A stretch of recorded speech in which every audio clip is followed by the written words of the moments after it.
Hey guys, welcome to the 22nd lecture of the chapter Plant Growth and Development. I am Harish Kumar और इस lecture में हम पढ़ने वाले हैं एब्सिसिक एसिड के बारे में।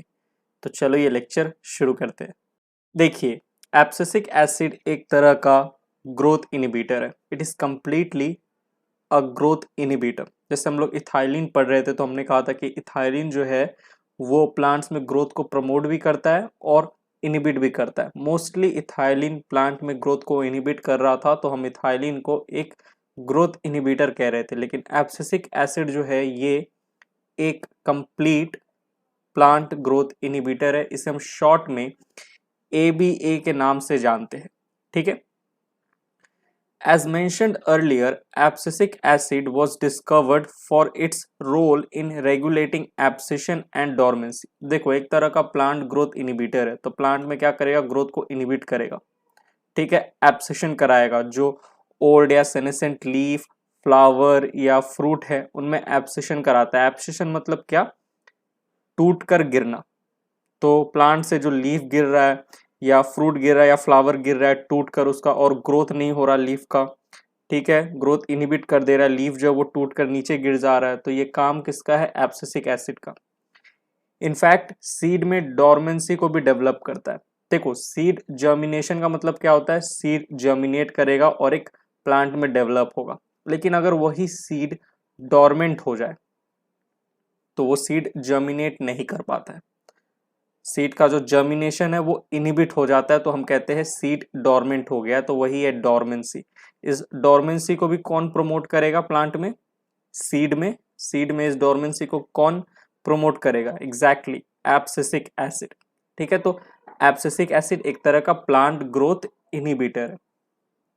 बट लाइक अदर पीजीआरस, और भी पीजीआरस की तरह जो हमने पढ़े हैं, abscisic acid also has other wide ranging effects on plant growth and development. देखो, प्लांट ग्रोथ और डेवलपमेंट में तो पीजीआर भी इन्वॉल्व होता है, लेकिन और सब जो पीजीआर थे वो प्लांट में ग्रोथ को प्रमोट कर रहे थे, जैसे ऑक्सिन, जिब्रेलिन, साइटोकाइनिन। इथाइलिन जो था वो ग्रोथ और इनिबिट दोनों कर रहा था। वैसे एब्सिसिक एसिड भी क्या करता है, रेगुलेट करता है प्लांट के ग्रोथ और डेवलपमेंट को। पर एब्सिसिक एसिड मेनली क्या कर रहा है, इनिबिट कर रहा है ग्रोथ को या डेवलपमेंट को। प्लांट में एब्सिशन और डोरमेंसी को रेगुलेट कर रहा है। ठीक है, तो और भी पीजीआरस की तरह इसका भी एक वाइड रेंजिंग इफेक्ट होता है प्लांट के ग्रोथ और डेवलपमेंट पे। क्या कराता है ये, एग्जैक्टली एब्सिशन और डोरमेंसी कराता है। तो एक तरीके से रेगुलेट तो कर रहा है ना ग्रोथ और डेवलपमेंट को प्लांट में। समझ रहे हो ना, एक तरह का रेगुलेटर है एब्सिसिक एसिड। कैसा रेगुलेटर है, इनिबिटर टाइप का, इनिबिट कर रहा है प्लांट में ग्रोथ को। It acts as a general plant growth inhibitor. ठीक है, plant growth inhibitor and an inhibitor of plant metabolism. ठीक है, प्लांट के मेटाबॉलिज्म को भी इनिबिट कर देता है। प्लांट में बहुत सारे मेटाबॉलिक एक्टिविटी चलती है। ठीक है, एक लीफ है, लीफ के अंदर बहुत सारे मेटाबॉलिक एक्टिविटी चल रही होती है, तो लीफ जो होता है वो ग्रो कर रहा होता है, राइट। फ्रूट में आपने देखा कैसे बहुत सारे मेटाबॉलिक एक्टिविटी चल रही होती है और जो कच्चा फ्रूट है वो पकता है, राइट। क्यों, क्योंकि जो सेल्स है फ्रूट के उनमें मेटाबॉलिक एक्टिविटी चल रही होती है बहुत सारी। तो ये जो मेटाबॉलिक एक्टिविटी है इन्हीं को इनिबिट कर देता है एब्सिसिक एसिड। अब लीफ में मेटाबॉलिक एक्टिविटी चल रहा था, मेटाबॉलिज्म चल रहा था, लीफ ग्रो कर रहा था, लेकिन उसी मेटाबॉलिज्म को एब्सिसिक एसिड ने इनिबिट कर दिया। तो लीफ जो होती है वो सेनेसेंस को एंटर करती है, बूढ़ी हो जाती है। ठीक है, बूढ़ी हो जाती है, मेटाबॉलिक एक्टिविटी इनहिबिट हो जाता है लीफ का, और बूढ़ी हो गई, सेनेसेंस एंटर कर गई सेनेसेंस। ठीक है, बूढ़ी हो गई और अब टूट के नीचे गिर जाएगी, यानी कि एब्सिशन हो जाएगा। ऐसा क्यों हुआ, क्योंकि एब्सिसिक एसिड जो था वो मेटाबॉलिक एक्टिविटी को जो लीफ के अंदर चल रहा था उसे इनहिबिट कर दे रहा था। तो एक तरह का इनहिबिटर ऑफ प्लांट मेटाबॉलिज्म भी। Abscisic acid is mainly synthesised in senescent organs and old leaves. अब सेनेसेंट ऑर्गन्स या ओल्ड लीव जो बूढ़ी हो गई उन्हीं में आपको ये एब्सिसिक एसिड देखने को मिलेगा, क्योंकि ये एब्सिसिक एसिड क्या कराएगा, एब्सिशन कराएगा, राइट। सेनेसेंस कराएगा, राइट, बूढ़ा कराएगा लीफ को। तो जो सेनेसेंट ऑर्गन है जो टूट के गिरने वाली है, उनको टूट के गिराने वाला कौन है, ABA। एब्सेशन कराने वाला कौन है, एबीए। तो जाहिर सी बात है जो सेनेसेंट ऑर्गन है या फिर ओल्ड लीव्स है उनमें आपको एबीए देखने को मिलेगा, राइट। तो एबीए कहाँ पे सिंथेसाइज होता है, मेनली सेनेसेंट ऑर्गन्स में, ओल्ड लीव्स में, जो कि टूट के गिरने वाली है, एब्सेशन होने वाला है जिनका। चलो, ABA is also known as stress hormone because it protects plants from adverse condition like water stress by inducing closing of stomata. Abscisic acid is also known as stress hormone. इसे stress hormone भी कहा जाता है क्योंकि plant में जब किसी तरह का स्ट्रेस आता है, ठीक है, किसी तरह का स्ट्रेस आता है तो ये प्लांट को प्रोटेक्ट भी करता है, ठीक है, प्लांट को प्रोटेक्ट भी करता है। कैसे, देखो, एक प्लांट है, ठीक है, ये इसका रूट है नीचे, ये सॉइल सरफेस, यहाँ पे इसके लीव्स है बहुत सारे। अब ये जो प्लांट है, ठीक है, इसकी इन्वायरमेंटल कंडीशन ऐसी है, इस सॉइल में वाटर बहुत ज़्यादा है, ठीक है, इन्वायरमेंटल कंडीशन अच्छा है, तो प्लांट क्या करेगा, वाटर को एब्जॉर्ब करेगा और लीफ तक वाटर जाएगा और फिर लीफ से क्या होगा, ट्रांसपिरेशन होगा, वाटर का लॉस होगा in the form of water vapour. Transpiration हो रहा है और ट्रांसपिरेशन से जो वाटर लॉस हो रहा है उस वाटर का एब्जॉर्प्शन फिर से हो जा रहा है क्योंकि सॉइल में वाटर अच्छे अमाउंट में प्रेजेंट है, ठीक है, सॉइल से वाटर का क्या हो जा रहा है, एब्जॉर्प्शन हो जा रहा है। लेकिन इन्वायरमेंटल कंडीशन चेंज हो गया और सॉइल में अब वाटर की कमी आ गई, ठीक है, वाटर की कमी आ गई और वाटर यानी कि अब वाटर एब्जॉर्प्शन में कमी आ जाएगी। प्लांट जो वाटर ट्रांसपिरेशन से लॉस कर रहा था, अब क्या उस वाटर को ये प्लांट गेन कर पाएगा, नहीं, क्योंकि सॉइल में वाटर की कमी आ गई तो वाटर एब्जॉर्प्शन घट गया।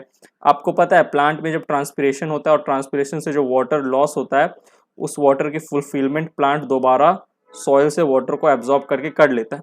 लेकिन इन्वायरमेंटल कंडीशन ऐसी हो गई कि अब वाटर एब्जॉर्ब ही नहीं हो रहा क्योंकि सॉइल में वाटर की अमाउंट जो थी वो कम हो गई। तो एबीए क्या करता है, देखो, अब ऐसा अगर हो जाए प्लांट में तो प्लांट तो स्ट्रेस में चला जाएगा कि भाई ट्रांसपिरेशन से वाटर लॉस हो रहा है, नीचे वाटर ही नहीं है सॉइल में, तो स्ट्रेस कंडीशन में चला जाएगा। तो अब एबीए एक्टिवेट होगा और एबीए अपना काम करेगा। ये क्या करेगा, ट्रांसपिरेशन कहाँ से होता है, लीफ से ट्रांसपिरेशन होता है। लीफ में भी कहाँ से, जो माइन्यूट पोर्स होती है, ओपनिंग होती है, जो स्टोमेटा होती है, वहां से होता है वाटर का लॉस। तो ये एबीए क्या करता है, एबीए क्या करता है, induces closing of stomata, stomata को ही बंद करा देता है। ले, अब स्टोमेटा बंद हो गया तो वाटर का लॉस ही नहीं होगा, वाटर का लॉस नहीं होगा तो प्लांट भी खुश रहेगा कि चलो जो ट्रांसपिरेशन से वाटर का लॉस हो रहा था वो तो कम हो गया क्योंकि सॉइल में तो वाटर की कमी थी। तो स्ट्रेस हार्मोन एक तरह का, जब प्लांट स्ट्रेस में चला जाता है तो स्ट्रेस से उसको प्लांट को रिलीफ दिलाता है कौन, एबीए, ठीक है, इसलिए हम स्ट्रेस हार्मोन भी कहते हैं because it protects plants from adverse condition. यहाँ एडवर्स कंडीशन क्या था, सॉइल में वाटर की कमी आ जाना, लाइक वाटर स्ट्रेस। तो वाटर स्ट्रेस हो गया, वाटर स्ट्रेस एक तरह का एडवर्स कंडीशन है। तो जब वाटर स्ट्रेस को एंटर करता है प्लांट, प्लांट के अंदर स्ट्रेस आ जाता है पानी को लेके, तो ये एबीए क्या करता है, स्टोमेटा को ही बंद करा देता है, ठीक है। चलिए आगे देखिए, ABA increases tolerance of plants to various type of stress. देखो इसे हमने स्ट्रेस हार्मोन का, वाटर स्ट्रेस के समय एबीए काम आता है। और भी वेरियस टाइप्स ऑफ स्ट्रेस है जब जिसको एबीए जो है वो टॉलरेट करता है, प्लांट में हैंडल करता है, और भी अलग अलग तरह के स्ट्रेस। जैसे एक स्ट्रेस देखो, स्प्रिंग का टाइम है, स्प्रिंग का सीजन है, प्लांट के ऊपर बहुत सारी लीफ है, ठीक है, और स्प्रिंग के टाइम पे सॉइल में वाटर भी अच्छा खासा है, प्लांट वाटर को एब्जॉर्ब कर रहा है, ठीक है, वाटर को एब्जॉर्ब कर रहा है, ऊपर जितने भी लीफ है उन सब लीफ तक सफिशिएंट वाटर पहुंच रहा है, प्लांट जो है उन सारे लीफ तक वाटर पहुंचा रहा है, प्लांट का जो रूट, और लीफ से ट्रांसपिरेशन हो रहा है, प्लांट खुश है। लेकिन सीजन बदल गया, स्प्रिंग से ऑटम सीजन आ गया। अब ऑटम सीजन में क्या हो गया, जो कंडीशन थी इन्वायरमेंटल कंडीशन वो ऐसी हो गई कि इस प्लांट के ऊपर जितने लीफ थे ना, प्लांट उतने लीफ को संभाल के रख ही नहीं पा रहा था क्योंकि इन्वायरमेंटल कंडीशंस ऐसी हो गई है, वेदर चेंज हो गया, सीजन चेंज हो गया। स्प्रिंग के टाइम पे तो प्लांट मान लो, जस्ट मान लो 1000 पत्ते थे, 1000 पत्ते, तो 1000 पत्ते तक को संभालने का प्लांट के अंदर क्षमता थी। लेकिन मौसम बदल गया, ऑटम सीजन आ गया, अब ये प्लांट जो है हमारा, ये 100 ही पत्तों को सिर्फ संभाल सकता है, 100 ही इस पत्तों को संभालने तक का काबिलियत है इस प्लांट के अंदर। तो बाकी 900 पत्ते को गिरना पड़ेगा, बाकी 900 पत्ते को गिरना पड़ेगा। तो इस एब्सिशन में 900 पत्ते को गिराने में भी कौन मदद करता है? Abscisic acid. तो various type of stress, water stress में भी ये भी एक काम कर रहा है। और एक और यहाँ पे स्ट्रेस हो गया, देखो स्प्रिंग से ऑटम सीजन आया, इतने सारे 1000 पत्तों को प्लांट नहीं संभाल पा रहा, तो 900 पत्ते को गिरा देगा, 100 पत्ते को संभालने की क्षमता है, राइट। तो ऐसे टाइप के स्ट्रेस में भी एबीए क्या करता है? अपना जलवा दिखाता है, अपना काम करता है। तो ABA increases tolerance of plants to various types of stresses. ठीक, चलो अब आगे बढ़ते हैं, moving on to the next slide. अब बात करते हैं फिजियोलॉजिकल इफेक्ट्स ऑफ एबीए की।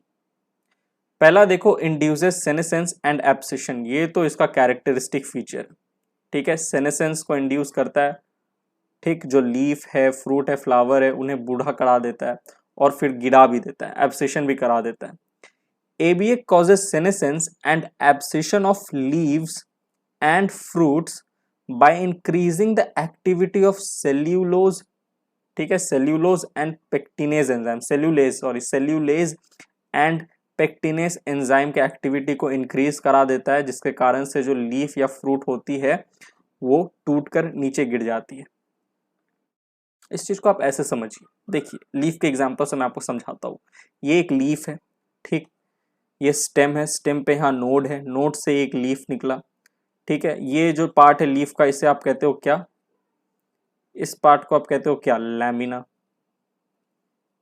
और बीच में ये जो स्टॉक है, लीफ का जो स्टॉक है, जो लीफ के लैमिना को स्टेम से जोड़ रहा है, स्टेम से लीफ के लैमिना को जो ये पार्ट जोड़ रहा है, इसे आप कहते हो पेटियोल।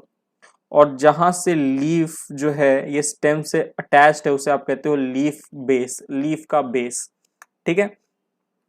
तो ये जो लीफ का बेस है ना, यहाँ पे सेल्स होंगी, राइट। पूरा प्लांट क्या है? मल्टी सेलुलर ऑर्गेनिज्म में सेल से ही बना है। तो जो लीफ बेस पे जो सेल्स है ना, सेल्स में देखो, सेल्स क्या, सेल्स में सेल वॉल है। सेल वॉल किसका बना होता है? सेल्यूलोज का, पेक्टीन का। सेल वॉल में सेल्यूलोज होता है, पेक्टीन होता है। तो ये जो एबीए है ना, एबीए क्या कराता है?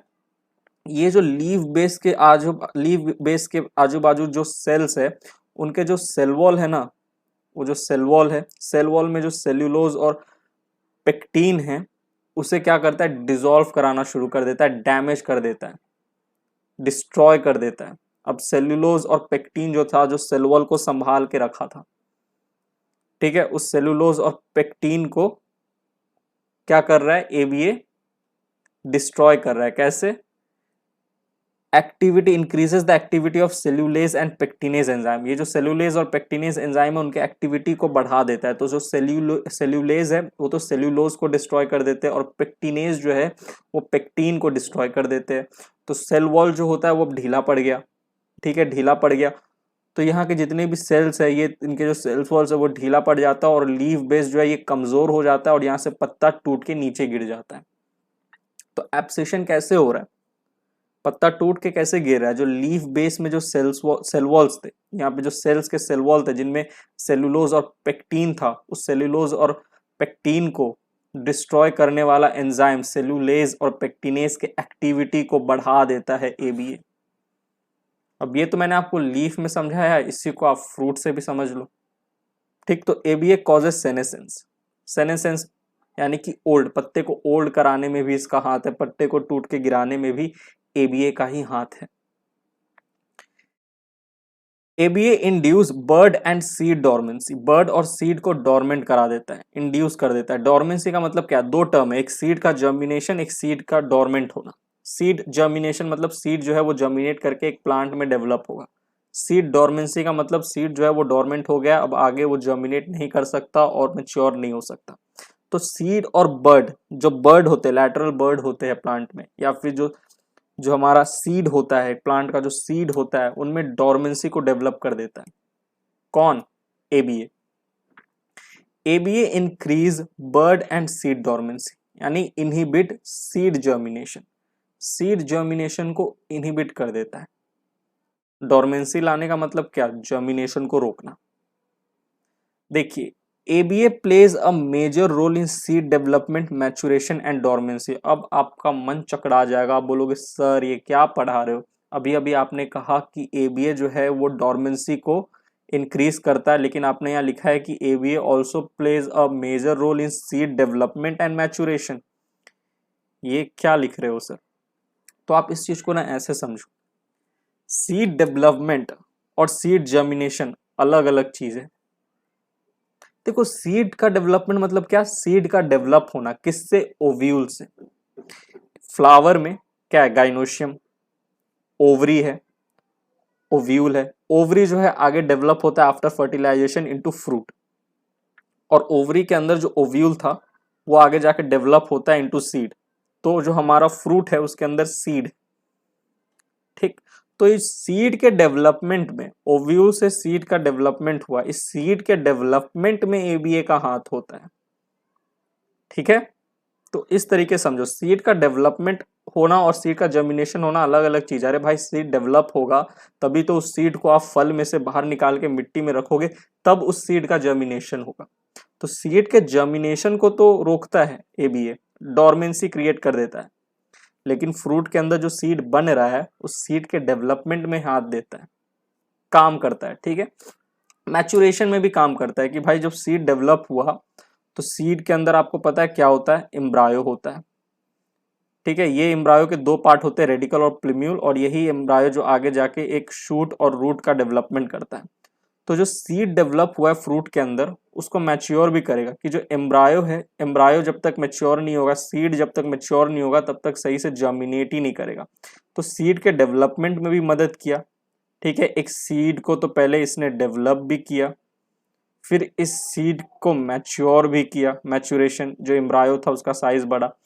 अब इससे क्या होगा, इस सीड से, ये जो एम्ब्रायो है यहां से क्या होगा, जर्मिनेशन होगा। तो सीड का डेवलपमेंट कराता है एबीए, सीड का मैच्योरेशन कराता है, लेकिन जर्मिनेशन को रोकता है, ठीक। यानी कि डोरमेंसी ला देता है सीड के अंदर, ऐसे समझिए इस चीज को। By inducing dormancy, ABA helps seeds to withstand desiccation and other factors unfavourable for growth. देखो डोरमेंसी इंड्यूस करके एक तरीके से सीड का फायदा ही करा रहा है एबीए, क्योंकि देखो एक ये हमारा सॉइल सरफेस, ठीक है, सॉइल सरफेस, यहाँ पे एक सीड है, अच्छा खासा सीड है, मेच्योर सीड है, सीड अच्छा से डेवलप भी हुआ, एम्ब्रायो भी अच्छा खासा डेवलप्ड है। अब ये जर्मिनेट करेगा, लेकिन दुर्भाग्यवश जो कंडीशन है वो अनफेवरेबल है सीड के लिए। सॉइल में वाटर की अवेलेबिलिटी कम है, ठीक है, और आपको पता है वाटर का बहुत इंपॉर्टेंट रोल होता है सीड के जर्मिनेशन में। एक सीड है वो मिट्टी में प्रेजेंट है, लेकिन उस मिट्टी में वाटर की बहुत ज़्यादा कमी है। तो अगर ये सीड जर्मिनेट किया तो आप बताओ क्या ये सीड अच्छे से जर्मिनेट करके एक प्लांट में डेवलप हो पाएगा? आप बोलोगे नहीं, क्योंकि सर सॉइल में वाटर की कमी है। जो हमारा जो कंडीशन है, इन्वायरमेंटल कंडीशन, आजू बाजू का जो कंडीशन है सीड के लिए, वो फेवरेबल नहीं है कि वो जर्मिनेट कर पाए अच्छे से। क्यों? क्योंकि डेसिकेशन है। अनफेवरेबल कंडीशन मतलब डेसिकेशन, यानी कि एक्सट्रीम ड्राइनेस। डेसिकेशन वर्ड का मतलब होता है एक्सट्रीम ड्राइनेस, सूखापन है, ठीक। तो क्या करेगा ये जो एबीए, ये एबीए सीड को डोरमेंट कर देगा, बोलेगा तुम जर्मिनेट मत करो, अभी अगर जर्मिनेट कर भी लिए तो अच्छे से तुम डेवलप ही नहीं हो पाओगे सीड। एबीए बोलता है सीड को। तो एबीए क्या कर रहा है, सीड को डोरमेंट कर रहा है, सीड का अच्छा ही देख रहा है एबीए, इनहिबिट कर रहा है, डोरमेंट कर दे रहा है, क्योंकि कंडीशन फेवरेबल नहीं है, डेसिकेशन है, एक्सट्रीम ड्राइनेस है, सूखापन है, ठीक। तो by inducing dormancy, ABA helps seed to withstand desiccation, desiccation को टॉलरेट करने में मदद करता है, सीड को जर्मिनेट नहीं होने देता, डोरमेंसी इंड्यूस कर देता है। और कुछ अदर फैक्टर्स जो होते हैं अनफेवरेबल होते हैं ग्रोथ के लिए। तो अगर एक अनफेवरेबल कंडीशन में सीड है तो उसमें डोरमेंसी को इंड्यूस कर देता है एबीए। बात समझ में आ रही है? चलिए, स्टोमेटल क्लोजिंग में तो मदद करता है, मैंने अभी आपको भी बताया था। वाटर स्ट्रेस के समय। ABA closes stomata under water stress condition, यानी कि तरह का एंटी ट्रांसपायरेंट है। भाई ट्रांसपिरेशन मतलब क्या, वाटर का लॉस होना in the form of water vapour from stomata, leaf के जो स्टोमेटा है, जो माइन्यूट पोर है, ओपनिंग है। लेकिन वाटर स्ट्रेस में है प्लांट, प्लांट के पास उतना वाटर है ही नहीं खोने के लिए कि ट्रांसपिरेशन से खो दे, क्योंकि प्लांट को पता है कि भाई सॉइल में उतना वाटर है ही नहीं, ट्रांसपिरेशन से अगर लॉस हो गया तो एब्जॉर्प्शन कहाँ से करूंगा, तो वाटर स्ट्रेस में आ जाता है प्लांट। तो ट्रांसपिरेशन को रोक देता है ये एबीए, एंटी ट्रांसपायरेंट है। क्या करता है, स्टोमेटा का क्लोजिंग को इंड्यूस करता है, स्टोमेटा का जो स्टोमेटा पोर था, ओपनिंग था, उसको क्लोज कर देता है, तो ट्रांसपिरेशन रुक गया, एंटी ट्रांसपायरेंट की तरह काम करता है। देखिए लास्ट जो फिजियोलॉजिकल इफेक्ट है एबीए का, वो है कि in most situation ABA acts as antagonist of GA, gibberellic acid, यानी कि एंटी जीए आप कह सकते हो एबीए को, एंटी जीए, एंटागोनिस्ट है जीए का। जो जीए करता है, जिब्रेलिक एसिड जो करता है उसका उल्टा करता है। भाई जिब्रेलिक एसिड का एक अगर मैं जनरल फंक्शन पूछूं सीड के मामले में, तो आप कहोगे जिब्रेलिक एसिड जो है वो सीड के जर्मिनेशन में बहुत ज्यादा रोल प्ले करता है। आप बोलोगे सर इथाइलिन भी तो सीड के जर्मिनेशन में रोल प्ले कर रहा था, अभी अभी आपने पढ़ाया था। लेकिन जनरली अगर आपसे कोई पूछ ले, क्वेश्चन पूछ ले कि बताओ कौन सा प्लांट हार्मोन सीड के जर्मिनेशन में सबसे ज्यादा रोल प्ले कर रहा है, तो आप कहोगे जिब्रेलिक एसिड। लेकिन कौन सा हार्मोन सीड के जर्मिनेशन को इनहिबिट कर रहा है, सीड के अंदर डोरमेंसी ला रहा है, तो आप कहोगे एब्सिसिक एसिड। तो जो जिब्रेलिक एसिड करा रहा है ना सीड के अंदर, उसका सीधा उल्टा कराता है एब्सिसिक एसिड। तो इसीलिए हम इसे कहते हैं एब्सिसिक एसिड को एंटी जीए, जीए का उल्टा कर रहा है। जिब्रेलिक एसिड सीड में जर्मिनेशन कराने के लिए पूरा उतावला रहता है, डेवलपमेंट कराने के लिए, लेकिन वही सीड जर्मिनेशन होगा, प्लांट में डेवलप होगा, लेकिन वही जो हमारा एबीए होता है ये इंड्यूस कर देता है सीड में डोरमेंसी। तो ABA acts as an antagonist of gibberellic acid, anti GA होता है, ठीक है, एंटी जिब्रेलिक एसिड। तो आई होप आपको एब्सिसिक एसिड के बारे में एक क्लियर कट आइडिया मिला होगा कि ये जो हार्मोन है किस तरीके से प्लांट में ग्रोथ को इनहिबिट कर रहे हैं, किस तरीके से प्लांट में ग्रोथ को रेगुलेट कर रहे हैं। अब एक बार एनसीईआरटी रीडिंग कर लेते हैं, तो moving on to the next slide. चलिए तो एक बार एनसीईआरटी रीडिंग कर लेते हैं। एनसीईआरटी पेज 250 पे आपको एब्सिसिक एसिड का टॉपिक मिलेगा। एज मेंशन्ड अर्लियर, यानी कि जब हम एब्सिसिक एसिड के डिस्कवरी के बारे में पढ़ रहे थे तो हमने कहा था कि abscisic acid was discovered for its role in regulating abscission and dormancy. मैंने आपको पढ़ाया था, जब एब्सिसिक एसिड के डिस्कवरी के बारे में पढ़ रहे थे तो हमने कहा था कि एब्सिसिक एसिड जो है इसका रोल होता है इन regulating abscission and dormancy. But like other PGRs, it also has other wide-ranging effects on plant growth and development. ठीक है? It acts as a general plant growth inhibitor and an inhibitor of plant metabolism. Plant के metabolism को inhibit कर दिया, यानी कि basically plant में growth को inhibit कर दिया. ABA inhibits seed germination. Seed में dormancy को induce कर देता है. ABA stimulates the closure of stomata and increases the tolerance of plants to various kind of stresses. ठीक है, therefore it is also called the stress hormone. ABA plays an important role in seed development, maturation and dormancy. देखो seed development और seed germination अलग अलग term है, अलग अलग चीज है। By inducing dormancy, ABA helps seeds to withstand desiccation and other factors unfavorable for growth. ये भी मैंने आपको पढ़ाया। In most situation, ABA acts as an antagonist to GA.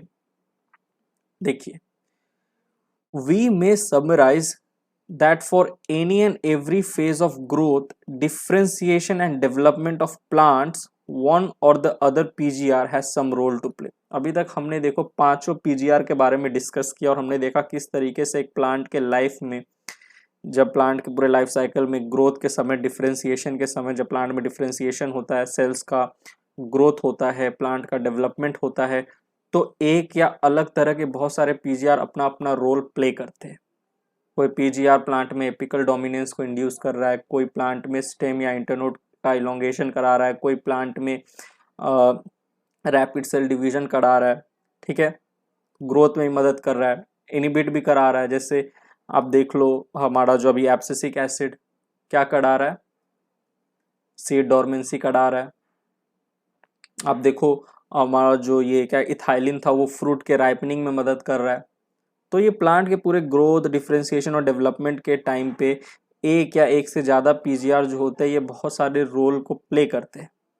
Such roles could be complementary और एंटागोनिस्टिक। कुछ role तो plant के favour में होते हैं, यानी कि प्लांट की ग्रोथ को प्रमोट करते हैं, कुछ प्लांट के ग्रोथ को इनहिबिट करते हैं। ठीक है, दीज कुड बी इंडिविजुअलिस्टिक और सिनर्जिस्टिक, यानी कि कुछ रोल्स जो हो रहा है वो तो एक ही क्या कहते हैं आपको, एक ही, जैसे इसको मैं ऐसे समझाता हूँ, सीड के जर्मिनेशन में मेनली कौन सा पीजीआर इन्वॉल्व है, तो आप कहोगे जिब्रेलिक एसिड। तो या तो जिब्रेलिक एसिड अकेले भी सीड में क्या कर रहा है, जर्मिनेशन में हेल्प कर रहा है, या सिनर्जिस्टिक होता है, इथाइलिन भी तो करा रहा है, सीड के जर्मिनेशन में इथाइलिन भी रोल प्ले कर रहा है। तो एक हार्मोन अकेले किसी एक फंक्शन को कराएगा प्लांट के अंदर, या दो हार्मोन आपस में सिनर्जी यानी एक साथ मिलके सिंक्रोनाइज होके एक फंक्शन को कराएंगे प्लांट के अंदर। तो एक हार्मोन इंडिविजुअली भी एक फंक्शन करा सकता है, या दो हार्मोन मिलके वही सेम फंक्शन प्लांट के अंदर करा सकता है, जैसे अभी सीड जर्मिनेशन का मैंने आपको एग्जांपल दिया। चलिए आगे बढ़ते हैं, moving on to the next slide. अब देखिए 251 पे जब आप जाएंगे तो आपको ये देखने को मिलेगा, similarly there are number of events in the life of a plant where more than one PGR interact to affect that event. बहुत सारे इवेंट्स होते हैं प्लांट के अंदर, एक प्लांट के लाइफ में, जहाँ पे मोर देन वन पीजीआर, एक से ज़्यादा पीजीआर आपस में इंटरैक्ट करते हैं और उस इवेंट को अफेक्ट करते हैं। जैसे डोर्मेंसी इन सीड्स हो गया, या बर्ड्स हो गया, एब्सिशन हो गया, सेनेसेंस हो गया, एपिकल डोमिनेंस हो गया। तो एक प्लांट के लाइफ साइकिल में बहुत सारी इवेंट्स होती है। ठीक है, बहुत सारी इवेंट्स होती है। तो ये जो इवेंट्स है इनको अफेक्ट करते हैं कौन, पीजीआर। पीजीआर के वजह से ये इफेक्ट देखने को मिलती है, क्योंकि प्लांट ग्रोथ रेगुलेटर्स है। अब जैसा कि मैंने आपको कहा, कुछ पीजीआर एक फंक्शन को अकेले इंडिविजुअली कराएंगे और कुछ फंक्शंस को बहुत सारे पीजीआर आपस में इंटरैक्ट करके कराते हैं। ठीक, remember the role of PGR is of only one kind of intrinsic control. Intrinsic होता है, प्लांट के अंदर में ये पीजीआर बन रहे होते हैं, सिंथेसाइज हो रहे होते हैं, और अंदर से ये सारी जो इफेक्ट्स है पीजीआर की वो देखने को मिलती है। जो रोल ऑफ पीजीआर इंट्रेंसिक है, along with genomic control and extrinsic factors. ठीक है, अलॉन्ग विद जेनोमिक कंट्रोल, यानी कि प्लांट्स का जो जेनेटिक है, जेनेटिक से जो प्लांट के ग्रोथ में चेंजेस आ रहा है, या एक्सट्रिंसिक इन्वायरमेंटल फैक्टर्स के कारण कभी कभी प्लांट के ग्रोथ में चेंजेस आ जाता है। ठीक है, तो along with genomic control and extrinsic factors PGR play an important role in plant growth and development. यानी कि पीजीआर जो है वो भी ग्रोथ और डेवलपमेंट में एक रोल प्ले कर रहे हैं। जेनेटिक्स तो रोल प्ले करेगा ही, इन्वायरमेंटल फैक्टर भी रोल प्ले करेगा, प्लांट के आजू बाजू का जो फैक्टर्स है, और पीजीआर भी रोल प्ले करते हैं प्लांट के ग्रोथ और डेवलपमेंट में। Many of the extrinsic factors जैसे कि temperature and light control plant growth and development via PGR. PGR के हेल्प के मदद से बहुत सारे एक्सट्रिंसिक फैक्टर्स जैसे कि टेम्परेचर और लाइट होते हैं, ये प्लांट के ग्रोथ को कंट्रोल करते हैं। इसके बारे में हम आगे भी पढ़ेंगे, ये लाइन को देख के घबराओ मत कि कैसे। ठीक है, यानी कि बोला क्या गया है कि बहुत सारे एक्सट्रिंसिक फैक्टर से टेम्परेचर और लाइट जो होते हैं ये पीजीआर के साथ मिलके, पीजीआर के साथ मदद हेल्प लेके, अलॉन्ग विद पीजीआर प्लांट के ग्रोथ और डेवलपमेंट को भी कंट्रोल करते हैं। यानी एक्सट्रिंसिक फैक्टर तो अकेले भी करेगा ही, लेकिन ये एक्सट्रिंसिक फैक्टर पीजीआर के साथ मिलकर भी प्लांट के ग्रोथ और डेवलपमेंट को कंट्रोल करता है। सम ऑफ सच इवेंट्स, जैसे कि कुछ इवेंट्स कुड बी वर्नलाइजेशन, इसके बारे में हम पढ़ेंगे। फ्लावरिंग आपको पता ही है, डोरमेंसी आपको पता ही है, सीड जर्मिनेशन आपको पता है, प्लांट मूवमेंट्स को पता है। वर्नलाइजेशन और सीड डोरमेंसी के बारे में हम अच्छे से अभी पढ़ने वाले। ठीक है, आगे जाके we shall discuss briefly the role of light and temperature, both of the extrinsic factors on initiation of flowering। ये भी हम पढ़ेंगे अभी, फोटो पीरियडिज्म जो आएगा आगे, मतलब ये आगे की चीजें हैं।